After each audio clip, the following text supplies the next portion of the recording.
আজ থেকে টানা 2 দিন ধরে বাংলাদেশে কালবৈশাখী ঝড় ও বৃষ্টিপাত হবে এমনই কিন্তু জানাচ্ছে আবহাওয়া অধিদপ্তর।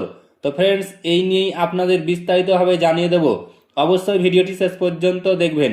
তার আগে আপনাদের কাছে ছোট্ট একটি রিকোয়েস্ট করছি, আপনি যদি আমাদের এই চ্যানেলটিকে এখনো পর্যন্ত সাবস্ক্রাইব করে না থাকেন, তবে এইরকমই নতুন নতুন ভিডিও সবার আগে দেখার জন্য অবশ্যই সাবস্ক্রাইব করে নেবেন।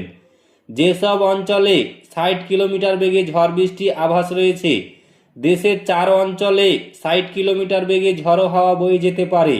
একই সঙ্গে বৃষ্টি বা বজ্র বৃষ্টির আশঙ্কা রয়েছে বলে জানিয়েছে আবহাওয়া দপ্তর।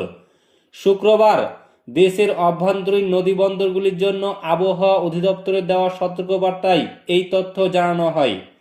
এতে বলা হয়েছে, রংপুর, দিনাজপুর, ময়মনসিংহ ও সিলেট অঞ্চলের ওপর দিয়ে পশ্চিম অথবা উত্তর পশ্চিম দিক থেকে ঘন্টায় 45 থেকে 60 কিলোমিটার বেগে অস্থায়ীভাবে দমকা অথবা ঝড়ো হাওয়া বয়ে যেতে পারে।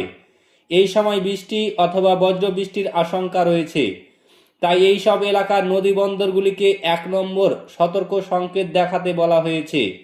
আবহাওয়া অফিসের অপর এক বিজ্ঞপ্তিতে বলা হয়, সন্ধ্যা পর্যন্ত দেশের বিভাগে অস্থায়ী দমকা হাওয়া, বিদ্যুৎ চমকানো সহ বৃষ্টি অথবা বজ্র বৃষ্টির পূর্বাভাস রয়েছে।